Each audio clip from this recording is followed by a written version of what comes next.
पुण्यात्माओं, कोई सौभाग्य तुम्हारा है कि आप जी को इस बिचली पीढ़ी में मानव शरीर प्राप्त है, स्त्री या पुरुष का।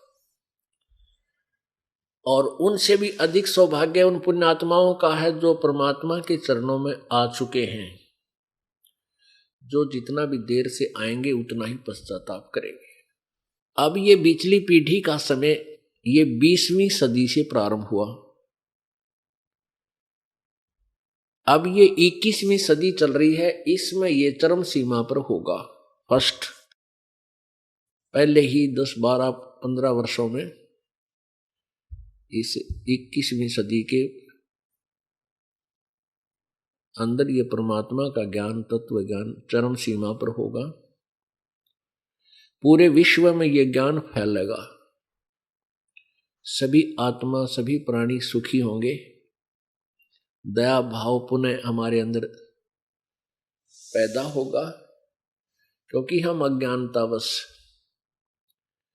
हिंसक बन गए, मांस खाने लगे। किसी भी धर्म मजहब के उस प्रवर्तक ने कहीं मांस खाने का आदेश नहीं दिया। सबसे ज्यादा बिजली गिरी हुई है ईसाई धर्म में, हुआ ना छोड़ते क्या है नबी। शराब की उनके टाल नहीं, सिगरेट पीने की उनके कोई बाउंडेशन नहीं, मांस खाने की नहीं, यानी सारे ही काम एक नंबर पर करे हुए उल्टे उल्टे। और धार्मिक और ईसाई कहाँ हुए। उसके बाद हिंदू धर्म में क्या था, पहले कोई बुराई नहीं थी।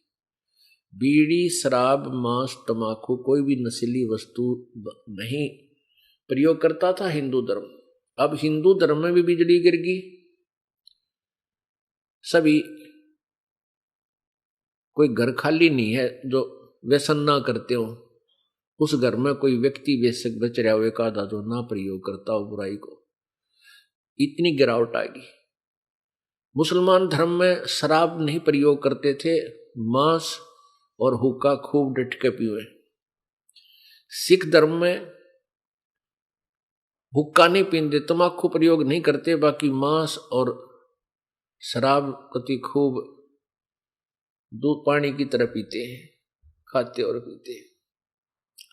जबकि हमारे पूर्वजों ने, हमारे प्रत्येक धर्म के जो संचालकों ने कहीं मांस नहीं खाया और ना खाने का आदेश दिया।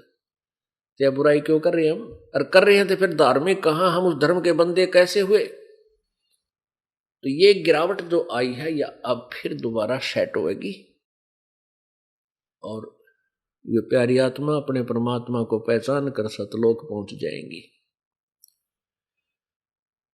जब तक हम सतलोक नहीं जाएंगे तब तक हमारा जन्म और मृत्यु और ये कष्ट कभी समाप्त नहीं होगा। या कोई प्राणी सुखी नहीं।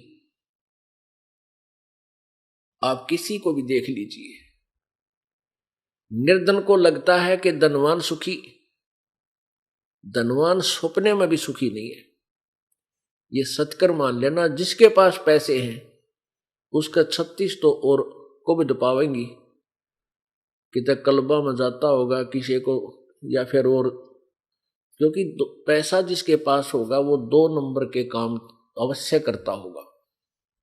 99.99% लोग जो धनवान कहलाते हैं वो अवश्य कुछ ऐसे काम हैं जिनके जो